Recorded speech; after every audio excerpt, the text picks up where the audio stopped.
Pankaj Kumar from Kriti English Classes. Welcome back to all of you on my YouTube channel. आजकल के students की सबसे बड़ी परेशानी ये है वर्ब की।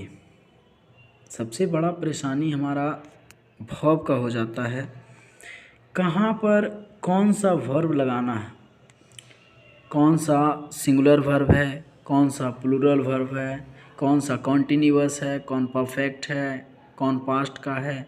ये पहचानने में सबसे बड़ी प्रॉब्लम हो जाती है, जिसके कारण ना तो वो इंग्लिश बोल पाते हैं, ना लिख पाते हैं और ना ही कोई सेंटेंस का निर्माण कर सकते हैं, ना ही कोई सेंटेंस बना सकते हैं। क्योंकि सेंटेंस बनाने के लिए जो चाहिए वो हमें ज़रूरत पड़ती है सबसे पहले सब्जेक्ट का।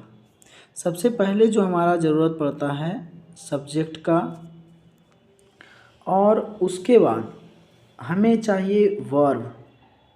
क्योंकि किसी भी सेंटेंस को बनाने के लिए सबसे पहले अगर हम वर्ब की जानकारी नहीं रखेंगे तो वो हम किसी भी सेंटेंस को बना नहीं सकते हैं।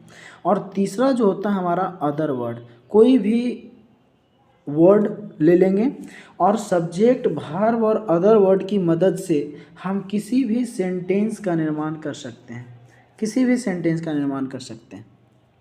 और सब्जेक्ट के बारे में तो हमें पता होता है कि पर्सन, नाउन, प्रोनाउन या कोई नाउन के जैसा अगर कोई सेंटेंस है, नाउन के जैसा अगर हमारा कोई वर्ड है तो वो जो है हमारा सब्जेक्ट बन सकता है। अब दूसरा बात आता है कि हमारा नंबर कैसा होना चाहिए। सब्जेक्ट का या तो सिंगुलर हो सकता है या तो प्लूरल हो सकता है, या तो सिंगुलर हो सकता है या तो प्लूरल हो सकता है। लेकिन अब यहाँ पे बात ये आता है कि अगर हमारा सब्जेक्ट सिंगुलर है तो वर्ब भी हम सिंगुलर ही लगाएंगे, और जब अगर हमारा सेंटेंस सब्जेक्ट अगर प्लूरल है तो उसके साथ आने वाला वर्ब जो होगा प्लूरल होगा। लेकिन यहाँ बात आता है कि सबसे बड़ा बात है कि वर्ब है क्या। What do you mean by verb. Verb किसी भी काम को करने या किसी भी काम को होने का जो बोध करा दे, किसी काम को करने या किसी काम को होने का जो बोध करा दे वह हमारा वर्ब कहलाता है। और जो काम करने का बोध कराता है उसे हम कहते हैं डूइंग वर्ब। कौन सा वर्ब कहते हैं? Doing verb. और जो किसी काम को होने का बोध करा दे वह हम कहते हैं बीइंग वर्ब। इसे हमने पार्ट्स ऑफ स्पीच में भी इसका विश्लेषण किया था वर्ब के बारे में। लेकिन आज इसे थोड़ा सा हम डिटेल में जानेंगे कि आखिर डूइंग वर्ब क्या है, बीइंग वर्ब क्या है, और इसका हमारे सेंटेंस में क्या इम्पोर्टेंस है, क्या वैल्यू है, और ये जो हमारा एक्जुअली वर्ब कब मेन वर्ब बन जाता है और कब हमारा यही एक्जुअली वर्ब हेल्पिंग वर्ब बनता है, इसके बारे में हम चर्चा करेंगे। तो आइए, ये आपका है एक्जुअली वर्ब। जितने भी यहाँ पे पार्ट्स हैं हमारे, सबसे पहले तो इसका स्क्रीनशॉट ले लीजिए ताकि फिर बाद में कोई दिक्कत ना हो, लिख सके आप लोग। इसका स्क्रीनशॉट ले लें। अब हम चलिए स्टार्ट करते हैं। यहाँ पे जो कुछ आपको नज़र आ रहा होगा V1, V2, V3, V4 और V5, ये हमारा है क्या, इसके बारे में हम समझते हैं कि ये आखिर हमारा V1, V2, V3, V4 और V5 क्या है। ये जो हमारा V1 होता है, V2 होता है, V3, V4 और V5, ये जो हमारा वर्ब के फॉर्म है, फॉर्म ऑफ द वर्ब इसको कहते हैं। ये हमारा V1 है तो वर्ब का पहला फॉर्म, V2 है वर्ब का दूसरा फॉर्म, ये तीसरा फॉर्म कहलाता है, ये चौथा और ये पांचवा फॉर्म कहलाता है वर्ब का। अब इसे हम बारी बारी से समझते हैं कि वर्ब का आखिर ये फॉर्म तो कहला गया, लेकिन अब क्या हम सभी फॉर्म का प्रयोग किसी के भी साथ कर सकते हैं क्या? नहीं, सभी V1 V2 V3 और V5 जो है हमारा, हर एक के साथ इसका हम प्रयोग नहीं कर सकते। सबका प्रयोग जो होता है अलग अलग तरीके से होता है। जैसे अगर हम मान लें V1 का, ये तो हम पहले डिस्कस कर चुके हैं कि ये हमारा वर्ब का पहला फॉर्म कहलाता है। कौन सा फॉर्म कहलाता है? पहला फॉर्म कहलाता है। और ये V1 जो होता है हमेशा अपने आप में प्लुरल होता है। V1 अपने आप में क्या होता है? प्लुरल होता है। हमेशा जहाँ भी, जैसे वर्ब का पहला फॉर्म अगर हम ले लिए प्ले, ले लिए गो, ले लिए स्लीप, ले लिए स्टैंड, टीच, जितना भी अगर हम फॉर्म लेंगे, किसी भी काम को जो करने का बोध करा दे, अर्थात वो अगर हमारा डूइंग वर्ब है तो वो अपने आप में हमेशा प्लुरल होता है। अपने आप में क्या होता है? हमेशा प्लुरल होता है। और ये प्लुरल ही हमारा वर्ब का पहला फॉर्म कहलाता है। वर्ब का कौन सा फॉर्म कहलाता है? पहला फॉर्म कहलाता है। दूसरा बात, ये वर्ब का पहला फॉर्म हमेशा जब भी होगा तो प्रेजेंट में होगा। जब भी होगा तो किस में होगा?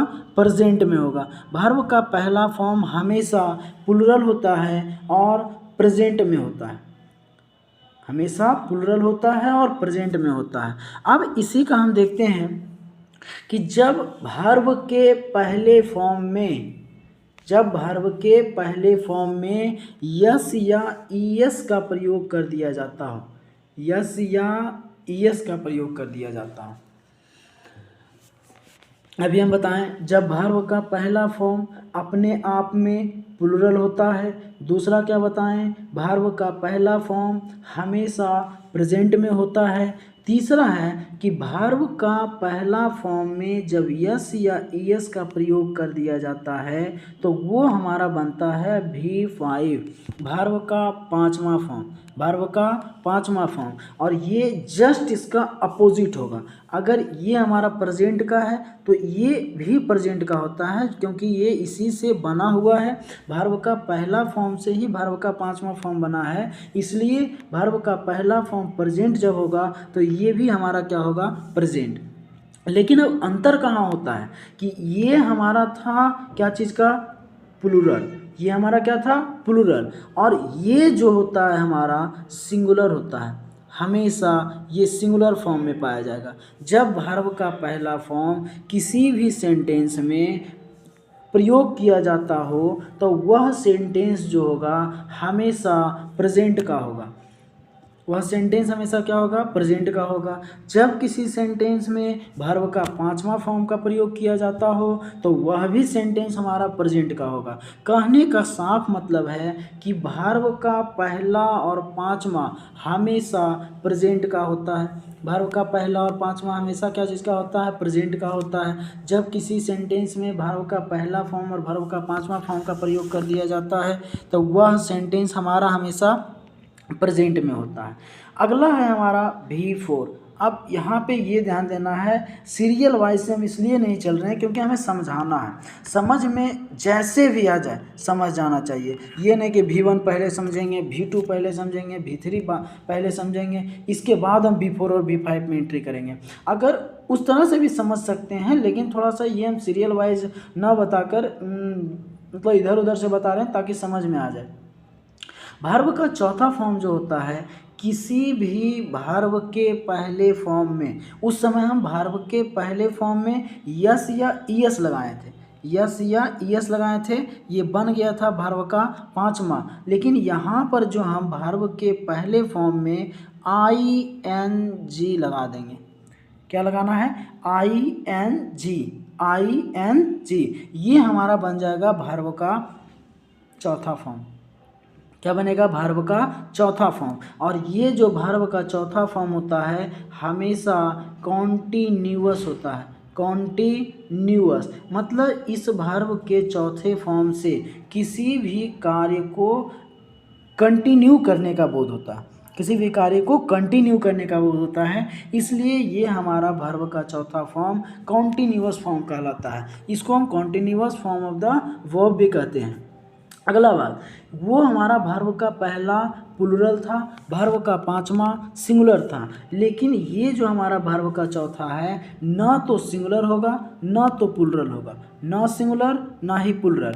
और ये कॉन्टिन्यूअस जो है ये जिसके साथ लगेगा उसका टेंस में परिवर्तन कर देगा। अगर यह कॉन्टिन्यूअस प्रेजेंट के साथ लग गया, मतलब एम इज आर के साथ लग गया, प्रेजेंट कॉन्टिन्यूअस। अगर यह वर्ब का चौथा फॉर्म पास्ट के साथ लग गया, मतलब वाज या तो वर के साथ लग गया, ये हमारा कहला जाएगा पास्ट कॉन्टिन्यूअस। अगर यही वर्ब का चौथा फॉर्म फ्यूचर के साथ लग गया, फ्यूचर के साथ लग गया, तो ये हमारा कहला जाएगा वर्ब का चौथा फ्यूचर कॉन्टिन्यूअस कहला जाएगा, future continuous tense.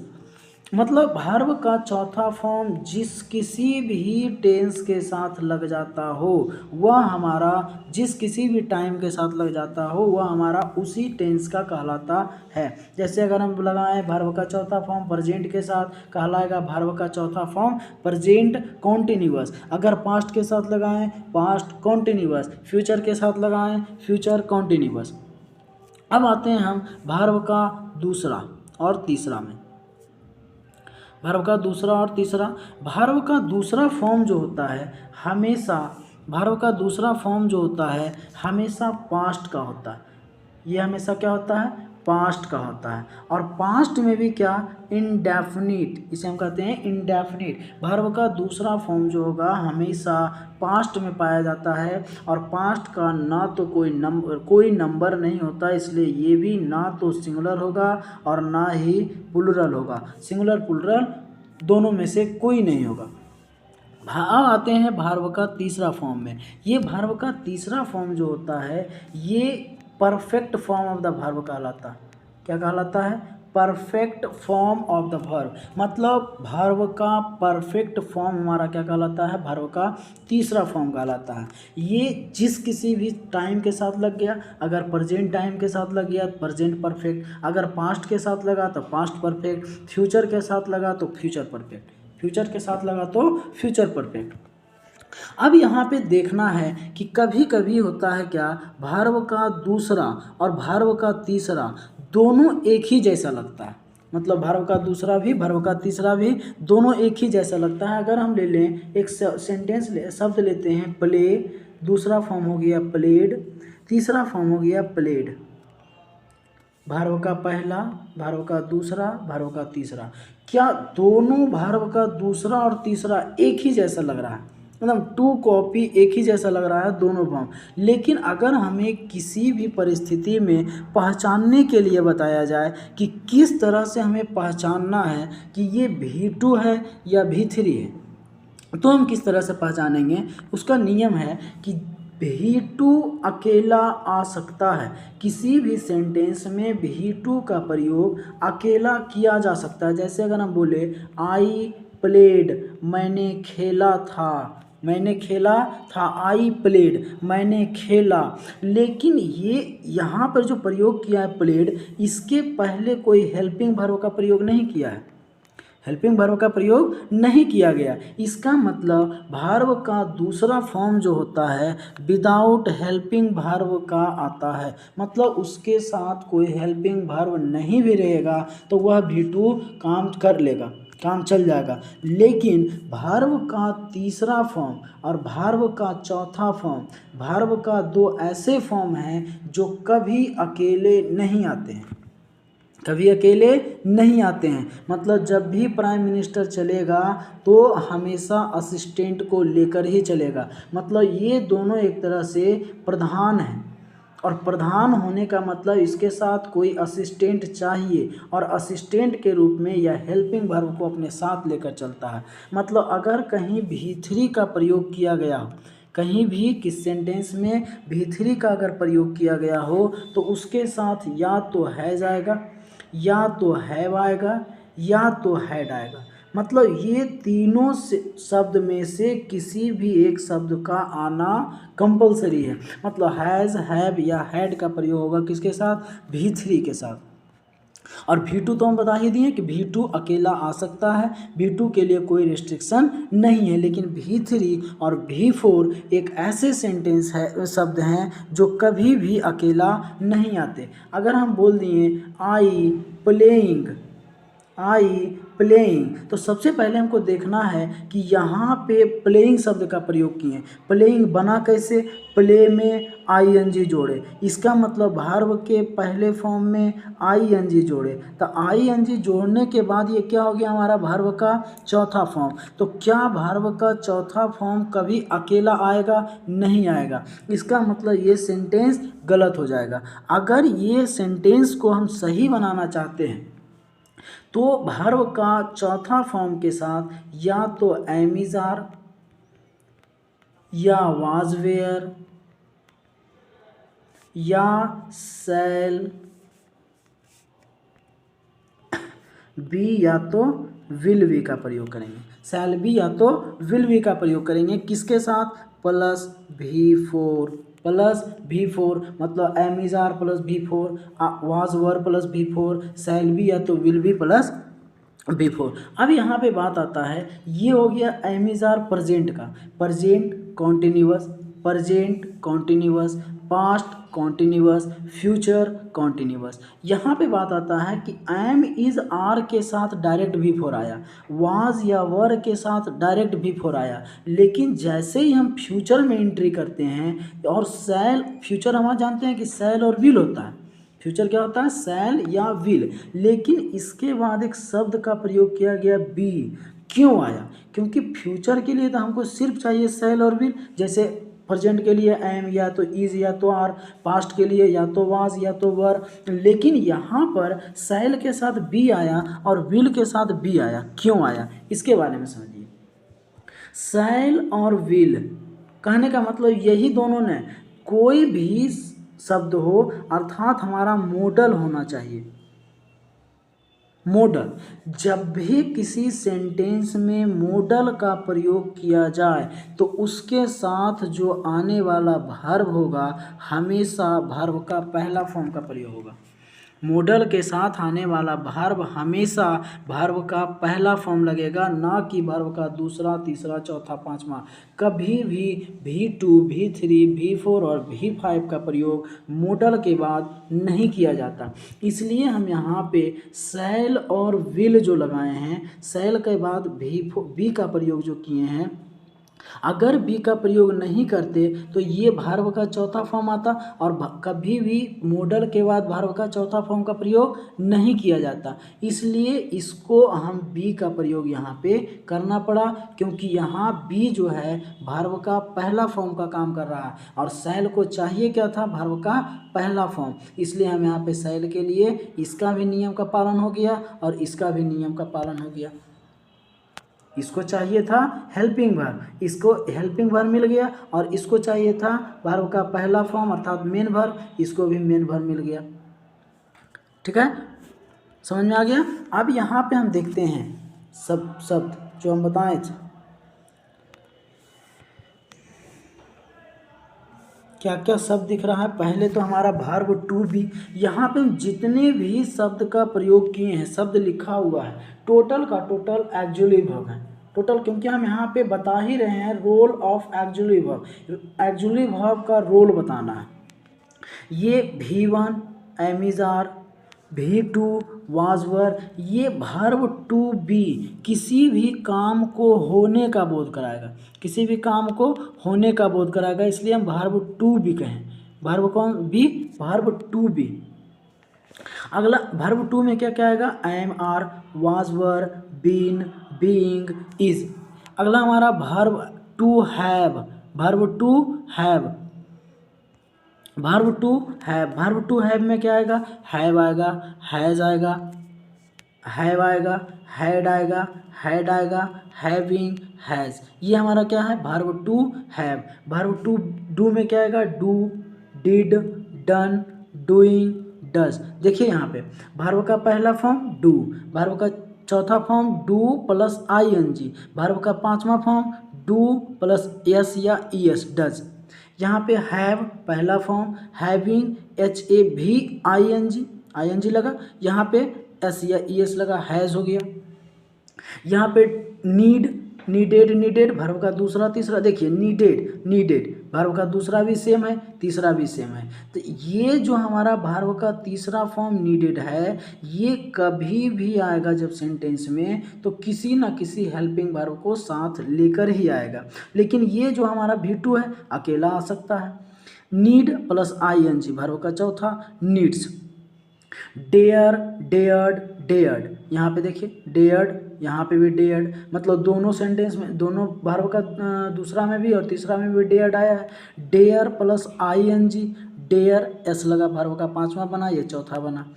Will willed wild, एक बात यहाँ पे ध्यान देना है, ये जो हम विल का प्रयोग यहाँ पे किए हैं ये हमारा मॉडल्स नहीं है, ये हमारा एक्जुलरी वर्ब है। और इस एक्जुलरी वर्ब का मतलब हुआ ये विल जो है हमारा इच्छा को बोध करा रहा है, किसी भी इच्छा का बोध करा रहा है विल। तो यहाँ विल का वुड नहीं होगा, विल का क्या होगा, विल्ड, क्योंकि इसका V2 बनाना है। यहाँ भी हमारा क्या हो जाएगा, विल का विल्ड। यहाँ क्या हो जाएगा, देखिए ING लगाए हैं, यहाँ पे क्या हो जाएगा, यस या ES लगाए हैं, will willed willed willing wills. अब ये जो हम जितना भी पार्ट अभी तक बताए हैं वर्ब का पहला से लेके पांचवा तक, ये टोटल का टोटल हमारा एक्जुलरी वर्ब है। कौन से वर्ब है, एक्जुलरी वर्ब है। एक्जुलरी वर्ब की संख्या से 24 होती है, लेकिन इसमें से कुछ ऐसे वर्ड हैं जो कि छाटा गया है, उसके बारे में फिर एक्जुलरी वर्ब जब वर्ब विश्लेषण बताएंगे, उसका पूरा डिटेल बताएंगे, तब पूरा एक्जुलरी वर्ब के बारे में बताएंगे कि एक्जुलरी वर्ब की संख्या हमारी 3 होती है, principal auxiliary verb, modal auxiliary verb, semi modal auxiliary verb. Principal में 11, मॉडल 10, सेमी मॉडल 3 और सभी को मिलाकर हमारा हो जाता है 24। तो उसके बारे में हम आगे विश्लेषण करेंगे। अभी थोड़ा सा इसके बारे में पढ़ लेते हैं कि ये हमारा जो प्रिंसिपल एक्जुलरी वर्ब लिखा हुआ है, यहाँ पे जितने भी हम एक्जुलरी वर्ब का प्रयोग किए हैं, किस तरह से ये हमारा काम करेगा as a main verb and as a helping verb. आइए देखते हैं यहाँ पे हम समझ लेते हैं थोड़ा सा। जो पहला लिखा हुआ है, ऊपर लिखे सारे वर्ड, सारे एक्जुलरी वर्ब का प्रयोग जो है हम करेंगे किस में, ऊपर लिखे सारे एक्जुलरी वर्ब का प्रयोग हेल्पिंग वर्ब के साथ साथ मेन वर्ब के रूप में भी किया जाता है। नोट पहला क्या है, एक्जुलरी वर्ब के बाद मेन वर्ब का प्रयोग ना हो बल्कि कोई नाउन अथवा अदर वर्ड का प्रयोग हो तो वह एक्जुलरी वर्ब मेन वर्ब कहलाता है। दूसरा हमारा है, एक्जुलरी वर्ब के बाद मेन वर्ब का प्रयोग किया जाए और वह एक्जुलरी वर्ब हेल्पिंग वर्ब कहलाता है। जब किसी एक्जुलरी वर्ब के बाद मेन वर्ब का प्रयोग किया जाए तो वह एक्जुलरी वर्ब क्या कहलाता है, हेल्पिंग वर्ब। अब देखिए यहाँ पे इसके बारे में चर्चा कर चुके हैं। वर्ब का तीसरा और चौथा फॉर्म कभी अकेला नहीं आता। अब आइए यहाँ पे समझते हैं। पहला हमारा सेंटेंस क्या था, पहला था कि किसी भी सेंटेंस में जब मेन वर्ब का प्रयोग किया जाता हो, किसी भी सेंटेंस में जब मेन वर्ब का प्रयोग किया जाता हो और उसके पहले अगर एक्जुलरी वर्ब का प्रयोग किया जाता हो तो वह मेन एक्जुलरी वर्ब हमारा हेल्पिंग वर्ब कहलाता है। एज अगर हम एक डिफिनेशन, अगर एग्जांपल दें, मान लिया जाए एक घर है और एक घर में एक मालिक है और एक नौकर है। ये हमारा घर, इसमें एक मालिक और एक नौकर। जब तक मालिक उस घर में है तो मालिक अपनी जगह रहेगा, नौकर अपनी जगह रहेगा, नौकर नौकर कहलाएगा और मालिक मालिक कहलाएगा।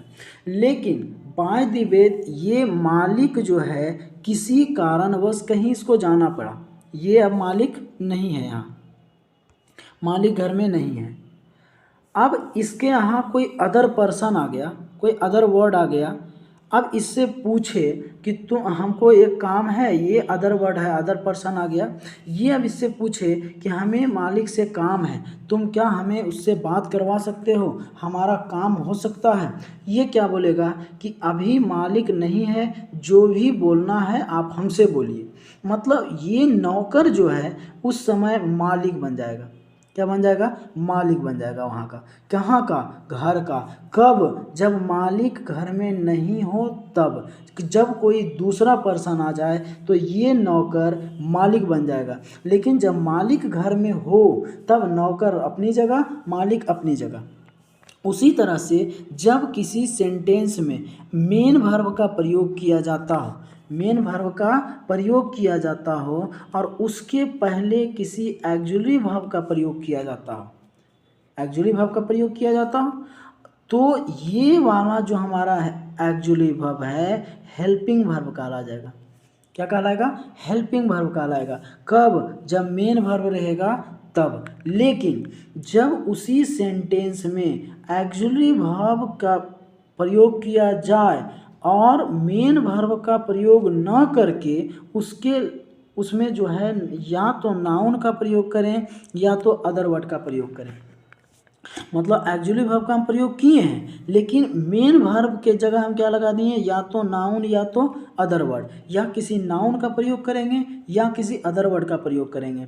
तब ये जो हमारा ऑक्सिलरी वर्ब अब ये हेल्पिंग वर्ब ना कहलाकर क्या कहला जाएगा, मेन वर्ब कहला जाएगा।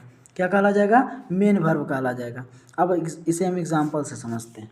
जैसे अगर हम लिख दिए I have eaten, I have eaten, I have eaten. अब हम चूँकि जानते हैं कि ईट का मतलब होता है खाना, हम किसी भी काम को कर रहे हैं तो काम को कर रहे हैं, इसका मतलब ये ईटेन क्या कहलाएगा, मेन वर्ब कहलाएगा। अब मेन वर्ब के पहले क्या आया, हैव, इसका मतलब ये क्या कहलाएगा, हेल्पिंग वर्ब कहलाएगा। क्या कहलाएगा, हेल्पिंग वर्ब कहलाएगा। दूसरा हम देखते हैं example, I have a pen, I have a pen.